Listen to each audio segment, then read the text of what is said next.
Me- no puedo evitar recordar, amigos, amigas, perdón, buenas tardes. No puedo evitar recordar el primer seminario al que entré en el INACIPE cuando tenía yo 20 años más o menos, porque las discusiones son casi las mismas y eso me frustra profundamente. Si la evidencia enseñara, si la evidencia agregada en estudios empíricos enseñara que la prisión preventiva reduce la inseguridad y la violencia, cabría preguntarse cómo fue que se equivocaron tantos y tantas en la reforma de 2008. ¿Cómo se generó un consenso de tal magnitud con tal margen de error, si fuera el caso? Hay que mirar las palabras de quienes han celebrado la reforma. La más importante en 100 años, dijeron algunos. La más importante en la historia de México, dijeron otros. Según la fuente que uno consulte, son 300,000, 400,000 o 500,000 personas capacitadas. Y ahí quiero hacer una puntualización, capacitadas durante los 8 años de la 2008-2016. Quiero puntualizar algo ahí que pues se queda en el tintero, ¿no? Propusimos evaluación de impacto a los cursos. Primero nos dijeron que no porque no había tiempo y porque no había recursos. Cuando conseguimos recursos, fuimos a decir que proponíamos evaluación de impacto en los cursos y que los podíamos financiar nosotros. Tampoco lo logramos. Pasan los 8 años, empieza a operar la reforma y no hemos acumulado una historia de evaluaciones de impacto en la capacitación. ¿Por qué? ¿Por qué si la metodología más elemental, consensuada a nivel internacional para las políticas públicas, recomienda evaluar el impacto para entonces decidir si hay que corregir? ¿Por qué queremos evitar por qué queremos darnos el salto y volver a reformar? Evaluemos, con la preferencia de que no evalúe quien es el evaluado, que es otro ángulo cualitativo. Si los jueces están cometiendo muchos errores, que lo arroje una evaluación con evidencia empírica y metodologías aceptadas. Si el Ministerio Público, bueno, etcétera. América Latina aporta el 33-34% de los homicidios, corrígeme María, más o menos intencionales del mundo. América Latina y el Caribe. Somos la región más violenta del mundo.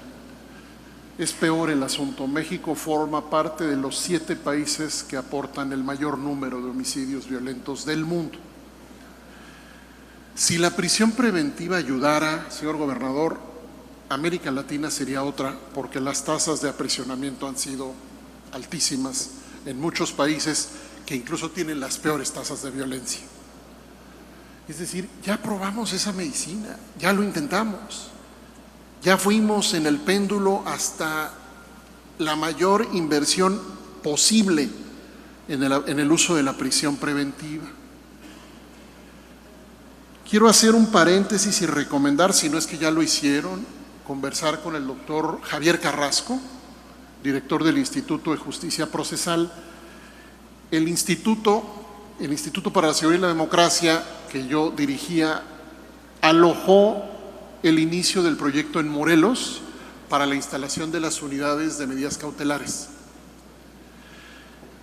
Yo quisiera ver que cualquier estado de la República que dice no funcionó, haya aprobado poner en marcha y consolidar una unidad de medidas cautelares, en donde se haya intentado, como lo ordena la ley, se haya cumplido con la norma, yendo a otras medidas adecuadamente diagnosticadas y decididas, las medidas cautelares, y se sepa que no funcionaron, si fuera el caso, igualmente con una evaluación. Sucedió en esta mesa, o ha sucedido hasta ahora, lo que yo me esperaba. Esperaba que se mencionara la palabra prevención poco. Ciertamente se mencionó menos todavía de lo que yo esperaba.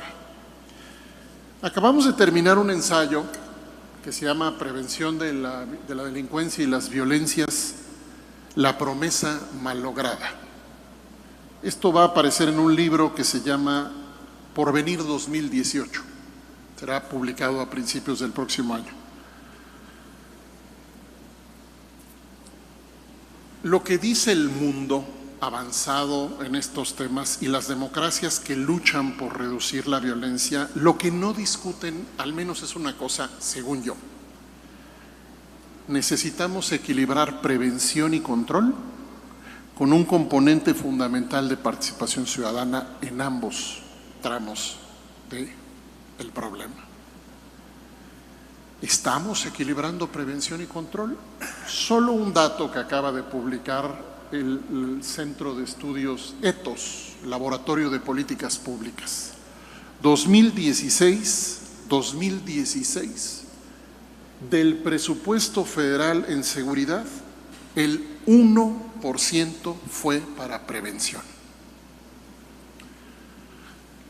Con Programa Nacional de Prevención lanzado y una infraestructura creada para promover ese programa. 2017, subsidio 0. Yo los invito auténticamente a volverse a hacer la pregunta de ¿para qué sirve la prevención de la violencia y el delito? Y buscar contestar esa pregunta con lo que el mundo sí sabe, no con generalidades, con conocimiento técnico preciso de para qué sirve la prevención de las violencias. No se dejan de producir reportes. El problema es que casi nadie los lee. No encontramos quien lea los reportes de prevención. El doctor en Relaciones Internacionales, Fernández de Castro del ITAM, coordinó un equipo descomunal de latinoamericano para concluir y decirle a América Latina que deje de invertir en el sistema penal, que deje de inflar las penas, que deje de llevar la gente a prisión e invierta mucho más en las causas profundas de la violencia y el delito a través de medidas de prevención. Si todos esos investigadores están mal, pues qué gastadera la que se hizo ahí. Pero no es un reporte. Encargamos a una investigadora hace 2 años que nos dijera cuántos reportes se encontraba hasta que se hartara sobre prevención y que dividiera en los reportes de prevención los que había evaluación y los que no había evaluación. Los consensos en torno a la prevención son muy fuertes, señor gobernador, muy fuertes. Reducción de la edad para las intervenciones es uno de los grandes consensos. Hay que intervenir con personas, familias y comunidades, estando la población intervenida en la menor edad posible.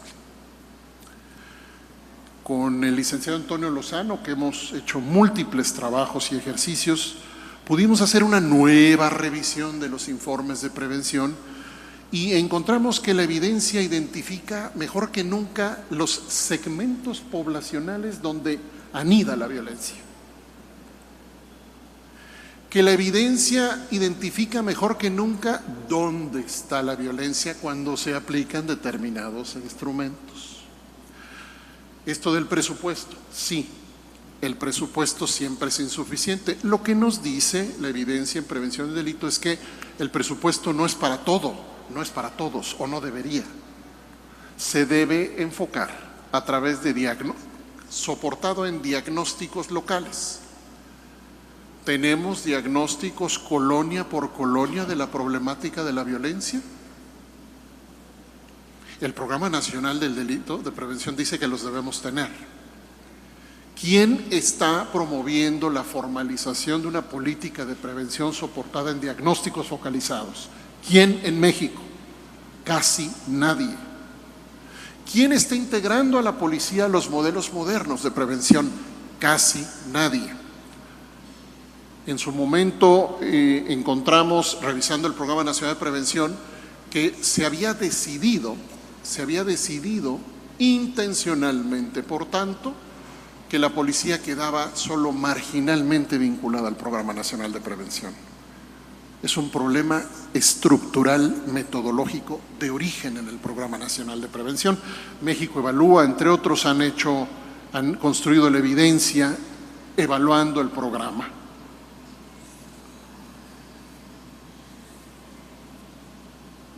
La creencia en la prevención se basa mucho más en un problema de pedagogía social y en un problema de populismo penal, de populismo punitivo.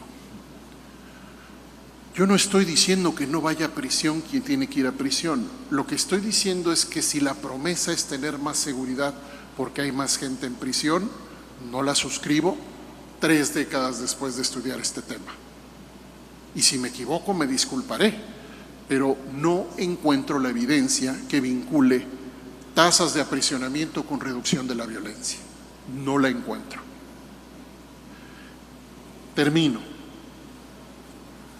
El equilibrio entre la prevención y el control significa contar con una política pública integral que logra distinguir los paquetes de inversión que hay que hacer, inversión de recursos públicos, que prefieren trabajar con las causas profundas de la violencia y la inseguridad antes que trabajar con la remediación de los eventos de violencia sucedidos. Quizá el caso más sonado en los últimos años de reducción de violencia homicida en América Latina es Minas Gerais, en Brasil, con el proyecto denominado Fica Vivo, Permanece Vivo, con un trabajo muy cercano soportado por academia, sociedad civil, trabajando con fiscales, trabajando con policía, una caída del homicidio. Se pusieron a evaluar, entre otras cosas, hasta la reducción del costo, reducción de los costos sociales y en presupuesto público derivados de la reducción de homicidio. Es decir, la prevención es costo eficiente también. Termino diciendo que los debates se vienen repitiendo desde hace muchos años. Yo lamentaría muchísimo que hoy tengamos una reforma regresiva en materia penal sin que antes podamos construir la evidencia que nos diga que ese es el camino. Me hago cargo. Llevar a la gente a prisión es tan popular como imposible es justificar que la prisión funciona. Por paradójico e incomprensible que esto pueda parecer. Muchas gracias, señor gobernador, amigos.